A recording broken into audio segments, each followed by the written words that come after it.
और चलिए सीधे रुक करते हैं, बसपा सुप्रीमो मायावती इस वक्त प्रेस कॉन्फ्रेंस कर रही हैं। डॉक्टर भीमराव अम्बेडकर के पद चिन्हों पर चलकर यहाँ बीएसपी के नाम पर अलग से अपनी राजनीतिक पार्टी का गठन किया और फिर पूरे देश में यहाँ जातिवादी व्यवस्था के शिकार रहे दलितों, आदिवासियों, पिछड़ों व अन्य उपेक्षित वर्गों के लोगों को काफ़ी हद तक इन्हें अपनी इस पार्टी से जोड़ा है। इतना ही नहीं बल्कि इनके अथक प्रयासों से वे अपने इन लोगों के बलबूते पर ही फिर आबादी के हिसाब से देश के सबसे बड़े प्रदेश यूपी में यहाँ मेरे नेतृत्व में कई बार सरकार भी बनाई है तथा यूपी सहित कई और राज्यों में भी अपनी पार्टी के अनेकों सांसद व विधायक आदि भी बनाए हैं। इसके साथ साथ मान्यवर श्री कांशीराम जी अपनी पार्टी के लोगों को सावधानी के तौर पर हमेशा ये कहते रहे हैं कि यहाँ कांग्रेस, बीजेपी व अन्य जातिवादी एवं पूंजीवादी पार्टियाँ किस्म किस्म के साम, दाम, दंड भेद आदि अनेकों हथकंडे इस्तेमाल करके ये हमारी पार्टी को आसानी से आगे नहीं बढ़ने देंगे और इसे कमज़ोर एवं ख़त्म करने का ही पूरा प्रयास करेंगे, बशर्ते यदि इनसे अपनी पार्टी के लोग कदम कदम पर सचेत नहीं रहते हैं। किंतु दुख की बात यह है कि इस मामले में इनके आए दिन किस्म किस्म के हथकंडों व षड्यंत्रों आदि से सावधानी ना बरतने की वजह से ही अब पिछले कुछ वर्षों से हमारी पार्टी काफ़ी खराब दौर से गुजर रही है, जिससे अपने लोगों को ज़रूर ऊपर उठना है और इन्हें अपनी पार्टी को हर स्तर पर पुनः मजबूत बनाना है, अर्थात घबराना नहीं है। जब हम आगे बढ़ेंगे किस्म किस्म की रुकावटें आएंगी, उसका हमें मुकाबला करना है और हमें ऊपर उठना होगा और अपनी पार्टी को हर स्तर पर हमें पुनः मजबूत बनाना होगा। हालांकि इस संदर्भ में आप लोगों को ये मालूम है कि देश में इस बार 18वीं लोकसभा के हुए आम चुनाव में खासकर कांग्रेस के इंडिया गठबंधन ने संविधान बचाओ व आरक्षण बचाओ आदि का ये हथकंडा इस्तेमाल करके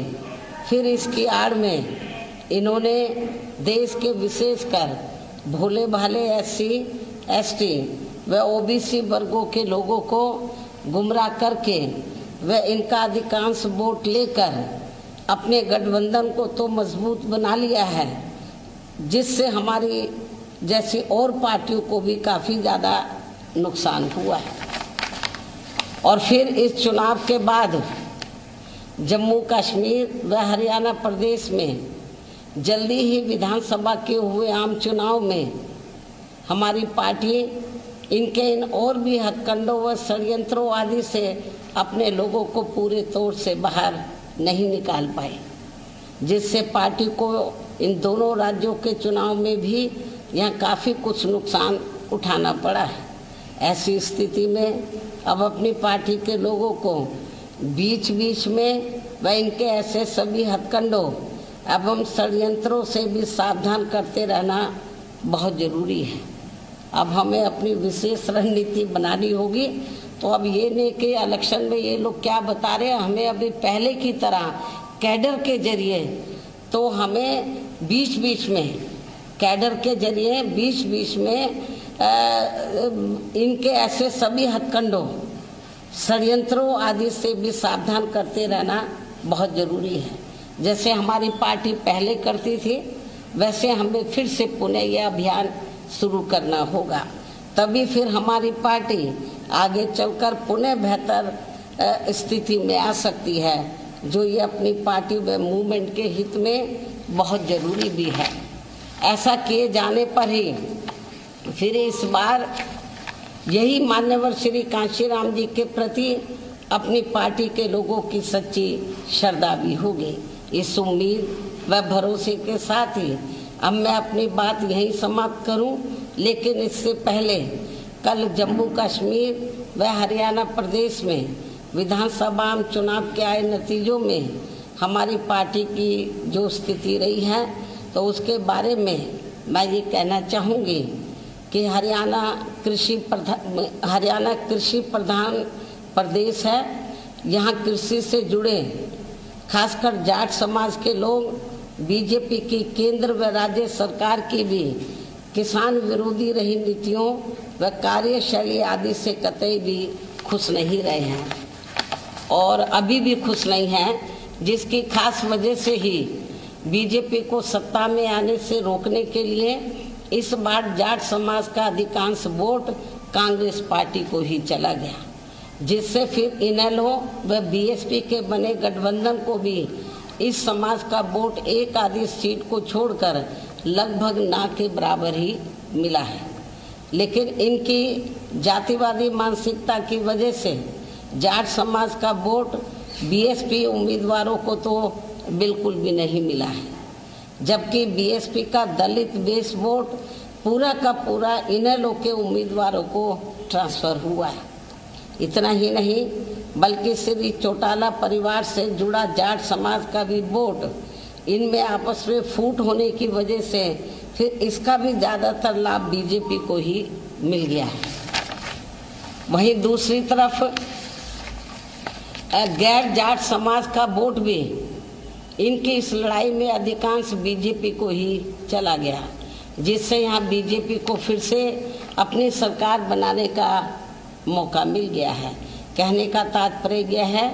कि इस बार हरियाणा प्रदेश का ये चुनाव जाट व गैर जाट समाज में ही बंटकर रह गया और इन सबसे फिर बीएसपी को काफ़ी नुकसान हुआ है। हालांकि बीएसपी के लोगों ने अपने उम्मीदवारों को जिताने में कोई कसर नहीं छोड़ी है और इस मामले में जम्मू कश्मीर के पार्टी के लोग भी ऊपर वैली में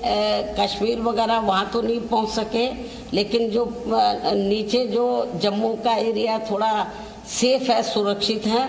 तो वो 25-30 सीटों पर हमारे लोगों ने हमारे लोगों ने बहुत प्रयास किया कि पार्टी की बात आगे बढ़े और हमने कुछ कैंडिडेट भी खड़े किए हैं जम्मू रीजन में और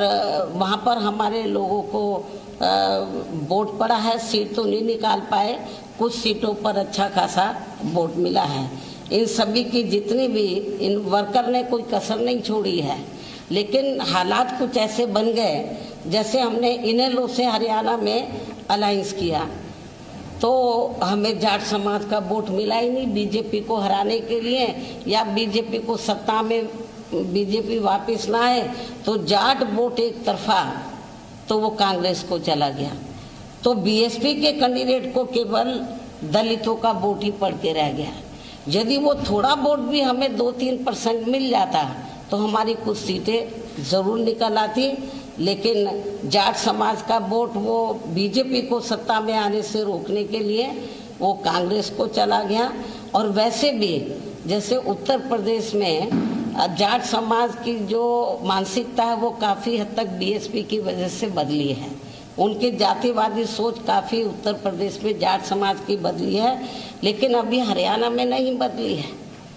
तो उनकी जो मानसिकता है दलितों के मामले में तो वो भी अभी पूरे तौर से परिवर्तित नहीं हुई है और यूपी में हुई है। हमारे एमएलए भी बने हैं और जब मेरी सरकार बनी 2007 में। तो मायावती की प्रेस कॉन्फ्रेंस आप सुन रहे थे। साफ तौर से हरियाणा चुनाव को लेकर उन्होंने कल भी पोस्ट किया था और आज भी पोस्ट करते हुए कहा कि यहाँ पर जातिगत समीकरण देखने को मिला है और यही वजह रही है कि जो वोट थे वो बट गए हैं, जिसका फायदा बीजेपी को मिला है। और कांग्रेस ने जो जातिगत समीकरण साधने की कोशिश की, जातिगत राजनीति अपनाई, वो फेल हुई और उसका खामियाजा बीएसपी को भी भुगतना पड़ा है और फायदा बीजेपी को मिला है।